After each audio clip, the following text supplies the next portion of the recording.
O dia 18 de maio foi escolhido como a data culminante da campanha Maio Laranja. O movimento é um alerta à população para o enfrentamento ao abuso e à exploração sexual de crianças e adolescentes. Segundo os dados do Anuário Brasileiro de Segurança Pública de 2021, o Brasil registrou, em média, 130 casos por dia destes crimes naquele período. No programa de hoje, nós vamos conversar com a promotora de justiça Luciana Casarotto e com a psicopedagoga e escritora Tanise Stein sobre ações para proteger a infância e a adolescência de mais essa violência.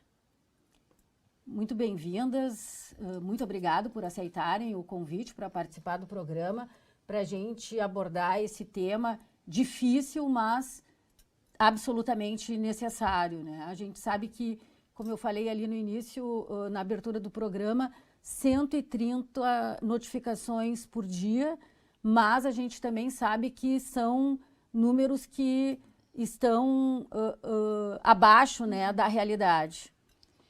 Muito obrigada pelo convite, é uma honra, um prazer estar aqui e falar de um tema tão importante como esse, um alerta para pais, para educadores e para as crianças. Poder falar sobre isso é muito importante nos dias de hoje. Muito obrigada. Luciana, como é que é o trabalho do Ministério Público nesse tema?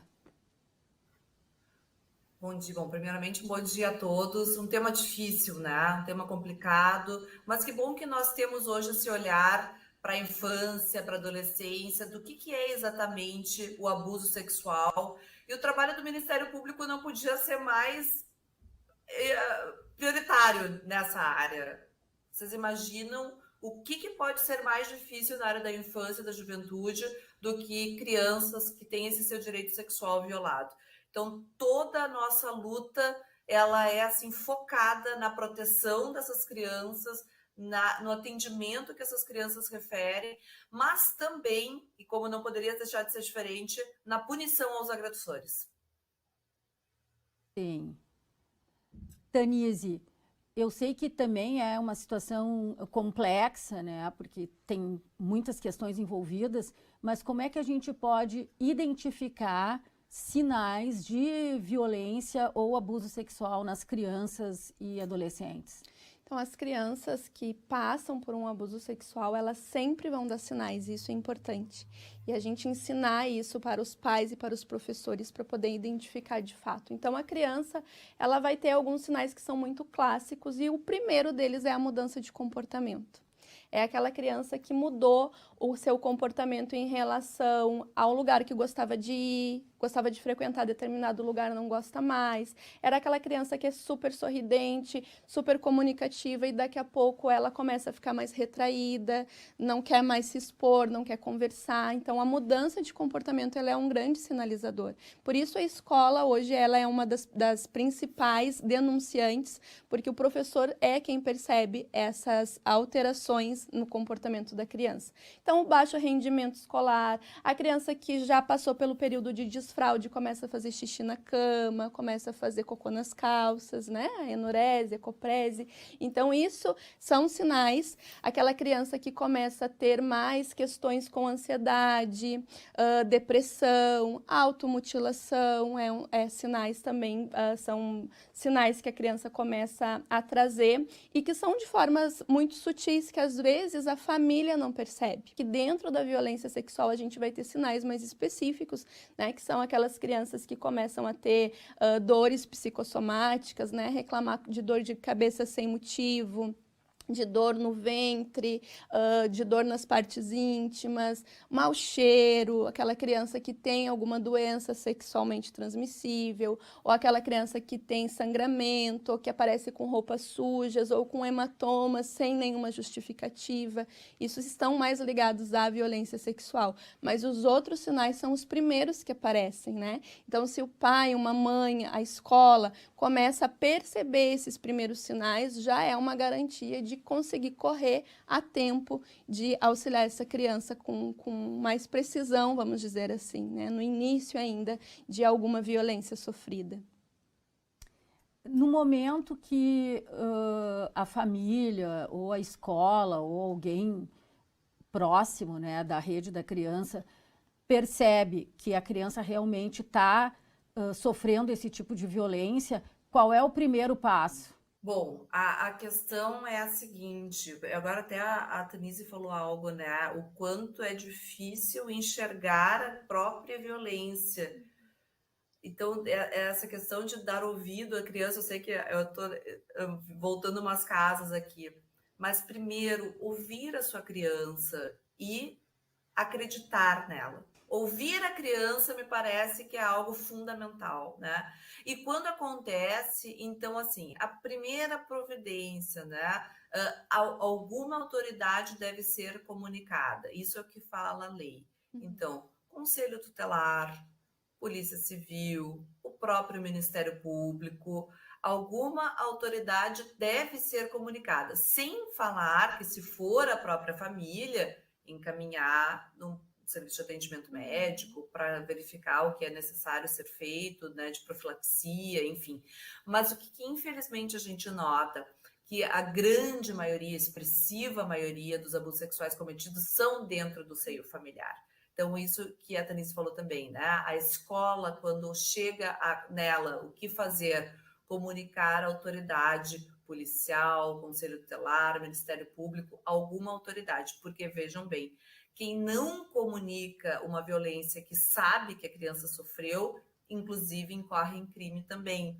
Então, às vezes, o que nós vemos é as escolas muito preocupadas em não, mas será que é verdade? Quem sabe eu não vou me meter nisso, porque afinal de contas eu posso estar sendo injusta. Leve a autoridade policial, faça a ocorrência policial, porque aí nós vamos ter uma investigação sobre isso, sobre quem é a pessoa. Não se preocupe muito assim em estar sendo injusta ou não, porque afinal de contas isso também faz parte, não é um papel de quem comunica que vai investigar. Para isso, nós temos as outras instâncias da polícia, do Ministério Público, do próprio Conselho Tutelar, mas a não comunicação, além de ser uma covardia com a criança que deu voz para aquela pessoa, também é crime. Então, o primeiro passo realmente é procurar alguma autoridade policial, mesmo que a família não concorde com isso.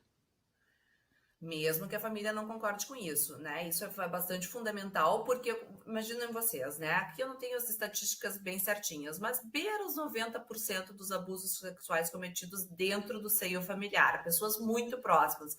Então é bastante claro que normalmente a família não vai concordar, né? E a escola que recebe ou o próprio atendimento médico tem o dever de comunicar, deve comunicar. E não só a escola, mas qualquer um que tenha esse relato espontâneo da criança ou a suspeita, porque pode acontecer de estar sendo cometida uma injustiça, até pode, mas também pode ser a diferença da vida e da morte daquela criança. Isso que eu gostaria de salientar para quem nos ouve, de que muitas vezes nós passamos por crianças na rede de proteção, de saúde, escolar, que foram abusadas muitas vezes, com muitas lesões, e não se comunicou às autoridades competentes. E aí, então, nós tivemos desfechos trágicos, né, em relação a várias crianças do estado, do país.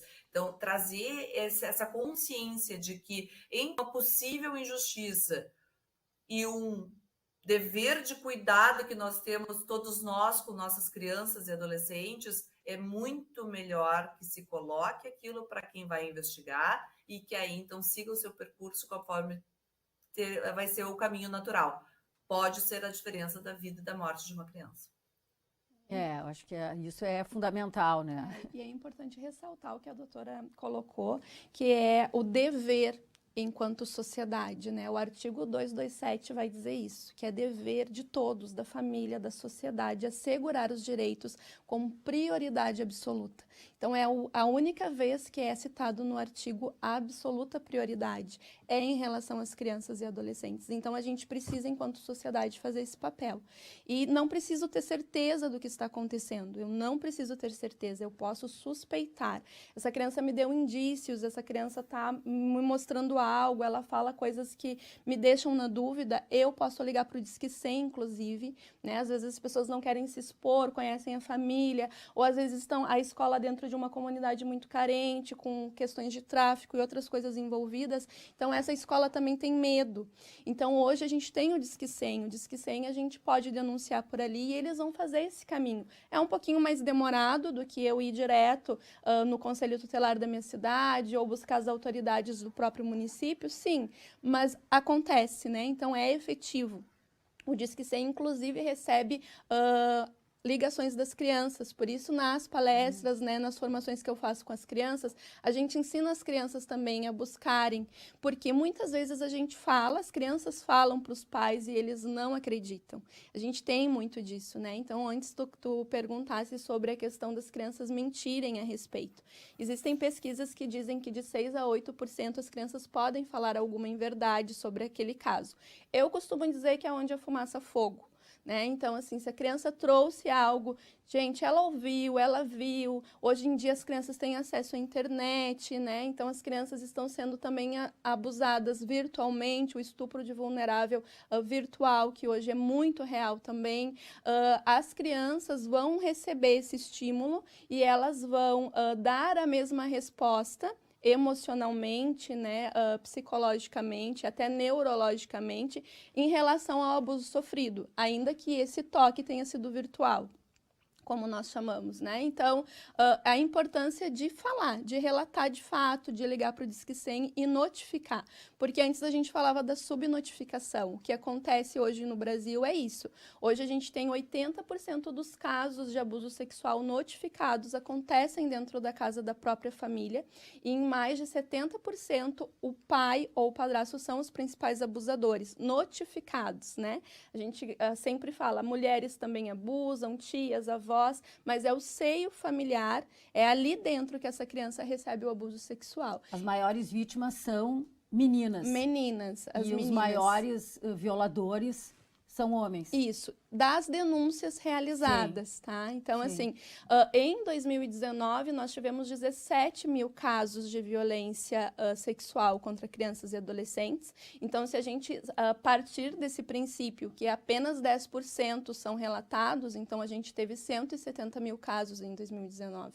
Então, o número é muito absurdo, né? Então, assim, os meninos também passam por abuso sexual, por isso a gente também trabalha, né, com prevenção específica para os meninos, mas é muito mais velado. Então, as meninas hoje, nas denúncias realizadas, as meninas, elas ocupam esse ranking.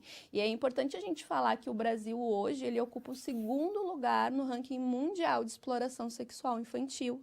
A gente perde apenas para a Tailândia, e é um número absurdamente terrível, né? Eu, enquanto brasileira, eu tenho muita dor em relatar isso, né? O Brasil hoje ocupa o 4º lugar em casamento infantil, né? Então, assim, são coisas que nós, acho enquanto... que a lei mudou nesse aspecto, né? Agora, acho que está proibido abaixo de 16, né? Se não me engano. Abaixo de 16. Eu, até hoje, casualmente, eu escrevi sobre isso, sobre essa questão dessa cifra, Denise, que me envergonha também, tá? Então, eu faço coro aí às tuas palavras, porque, de fato, nós temos uma questão cultural muito grande envolvida nisso e que faz parte de uma mesma engrenagem, né? Então, assim, as mulheres, meninas, aí a gente tem aquela coisa, ela já tá madura, as mulheres amadurecem mais cedo, olha como ela é responsável, olha como ela já está pronta para casar, ali com 15, 16, mesmo que a lei fale em 16 anos, o casamento infantil, internacionalmente, ele é definido como casamento para adolescentes, ou seja, menos de 18 anos de idade. E nós temos essa quarto ranking, né, mundial, e isso estimado, né? Sim. Porque quantos de nós já não sabemos de casamentos e que as próprias famílias, a própria menina entende como algo bom para ela, né? É tão estrutural isso que se entende que ter um marido é uma das únicas soluções viáveis para a sua vida. e ela abandona a escola, né? Então, assim, 85% das meninas casadas abandonam a escola, elas são mais vítimas de violência doméstica, porque elas são mais vulneráveis, né? Além de serem mulheres, são muito jovens. E existe toda uma questão cultural de não achar tão ruim assim, né? Afinal de contas, ela tá com alguém que a proteja, que lhe sustente, em tese, né? Sim. Tô falando em tese, porque o que a gente sabe que, além disso não ser verdade, acabam em gravidezes precoces. Ela ainda sofre violência, e acaba, né? numa maternidade solo, né? Porque, afinal de contas, aí o homem entende que aquilo tá pesado, que não era bem aquilo, vira as costas, vai embora, e a menina fica com o filho, pronta para uma nova relação. E então, travar essa engrenagem de que as meninas devem suportar este ônus desde muito cedo, acho que foi muito feliz a Tanise quando trouxe esse assunto, porque é um assunto que tem nos mobilizado bastante e que não é visto como algo tão grande. Um abuso sexual infantil, bom, esse claro, né? Ninguém consegue tolerar e é difícil de engolir e tal. Mas quando a gente fala assim, mas é uma relação, ela quis, ela já estava pronta, e a gente acaba vendo que faz tudo parte de uma certa engrenagem masculina, né? Da nosso funcionamento da sociedade, que é bastante grave. E um outro assunto que a Tanise trouxe também, que eu acho que é bem importante a gente tocar aqui nesse ponto, é a questão da proteção nos meios digitais, um meio virtual. Como isso está difícil, como às vezes as famílias que cuidam, né, os cuidadores daquelas crianças entregam o celular, hoje em dia muito acessível a todos, com Wi-Fi, enfim, sem nenhum tipo de controle do que aquela criança está vendo, de com quem ela está se relacionando. E nós temos situações assim, absurdas de completa submissão de pessoas que a gente nem sabe que existem, que estão lá no outro lado do mundo, e as crianças acabam submetidas a esses outros no mundo real, porque os danos são reais, o mundo é virtual, mas os danos são reais. Então, chamar atenção para aqueles que cuidam de crianças e adolescentes, que nunca percam o fio da conexão com essas crianças, do que elas estão acessando, com quem elas estão conversando. E não digo só pais e mães, eu digo irmãos, eu digo sobrinhos, com quem você se relaciona de criança. Perder este fio de conexão é muito, muito danoso para aquela criança. Ela pode estar sendo submetida a coisas horríveis que a gente nem imagina. Inclusive, antes da gente começar a gravar o programa, a gente estava conversando aqui sobre esses vídeos de dancinhas no TikTok que muitas vezes são reproduzidos em redes de pornografia infantil, sendo que ninguém tem a menor ideia de que isso está acontecendo, né? Que muitas vezes nas palestras aonde eu vou, quando eu falo desses dados e explico para os pais o que acontece com a foto do seu filho na rede ou com a dancinha que você postou e achou tão engraçadinha, porque as famílias às vezes não veem maldade, né? Uma questão cultural que vai alimentando, mas que uma coisa vai levando a outra. Então, aquela criança que foi precocemente, né, sexualizada, foi adultizada, assim, na mais tenra idade, ela não vai ver o abuso como uma agressão, né? Ela vai se acostumando com aquilo. Então, assim... a normalização da violência. Exatamente. Então, o que acontece? Ela é forte candidata a casar mais cedo, a ter esse casamento que a gente estava falando antes, né? Mas, voltando para a questão das redes, os pais, às vezes, não conseguem perceber isso. Que a dança que você posta, que a foto que você coloca do seu filho de biquíni ou qualquer outra roupa mais exposta... Existe uma rede, né, pedófilos que estão ali, abusadores, e que trabalham com isso. Sim. Deixa tua neta às 3 horas da manhã sozinha na rua? Não, né? Mas muitos dos pais deixam os seus filhos às 3 da manhã sozinha no computador, né, no celular, jogando. E, assim, nós precisamos falar sobre isso. Porque todo crime que uma criança, que um adolescente comete, a doutora pode expor muito melhor, né, com mais propriedade que eu, os pais vão dar conta até 18 anos, vão responder por isso também. Então, como que tu vai deixar... Eu penso assim, eu sou mãe de 2 meninos, um já de 20 anos e um de 14. A felicidade dos pais é ver seus filhos felizes. E a tristeza dos pais também é ver a tristeza dos seus filhos, né? Então, assim, a gente vai receber isso de volta de alguma forma.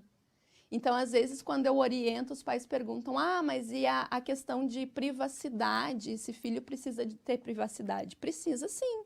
A gente precisa mostrar para essa criança, para esse adolescente, que ele também é um sujeito de direitos e de deveres, mas que a gente precisa expor isso.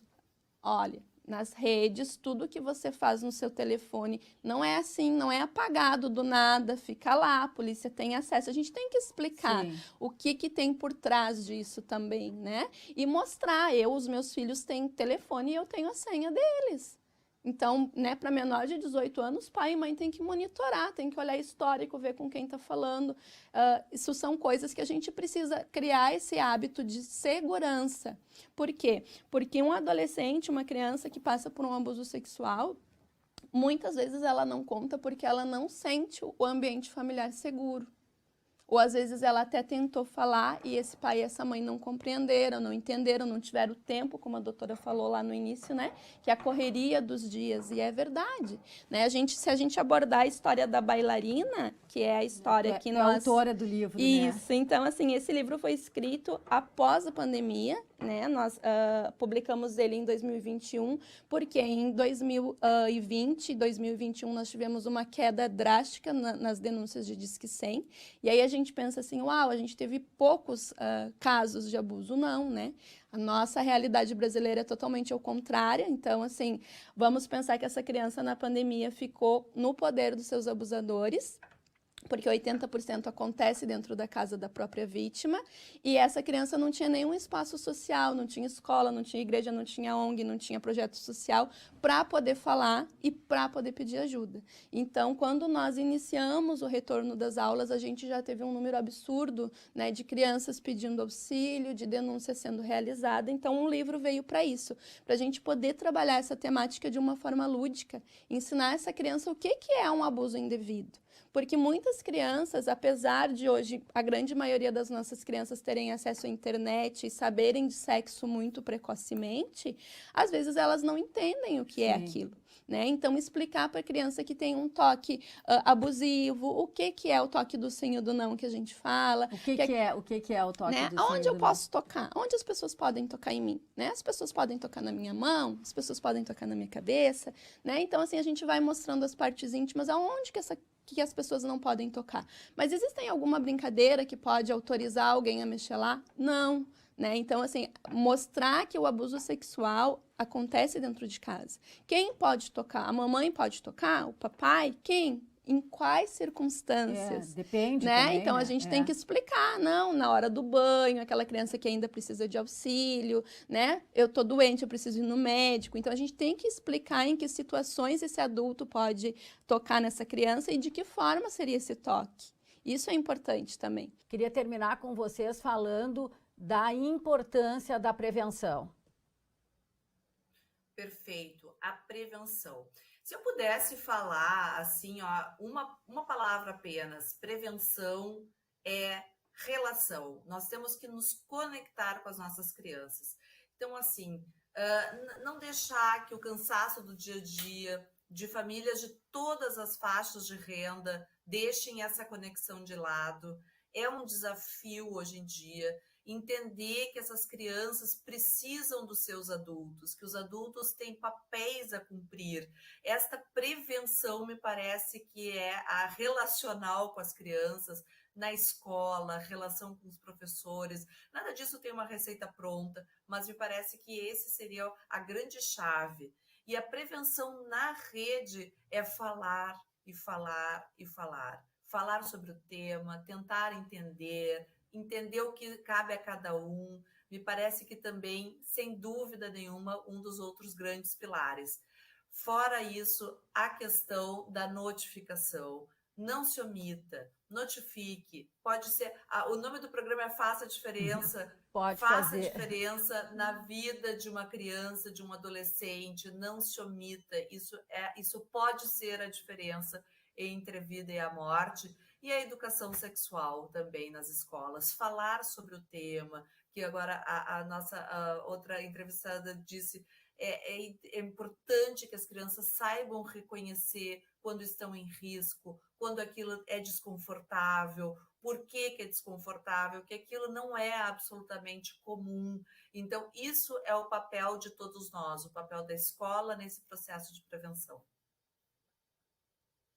É isso aí. Eu acho que prevenção é tudo, é o diálogo, né? Como a doutora disse, eu recebo inúmeros casos no meu consultório e os pais perguntam: o que tu fizeste com ele? E, né, que em um encontro essa criança voltou para casa diferente. E eu costumo dizer para os pais: em 45 minutos eu olhei para o teu filho, eu ouvi ele, eu não acessei o meu celular, eu joguei com ele, eu mostrei que aquilo que ele estava falando era interessante para mim.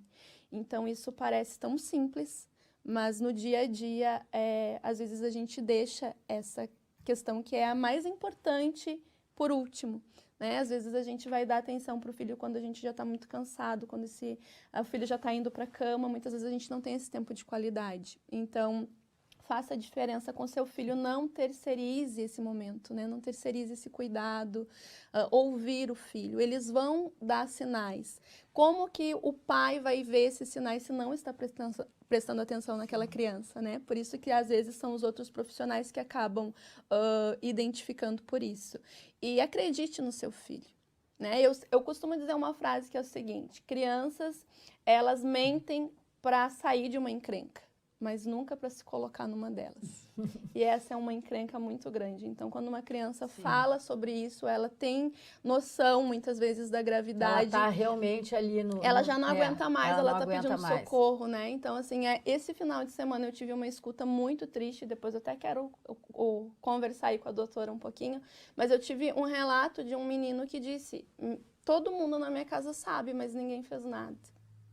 Então, assim, nós precisamos fazer. E omissão é crime. Então, se eu sei, se eu suspeito, gente, não preciso ter certeza, não preciso ver. Eu preciso só suspeitar.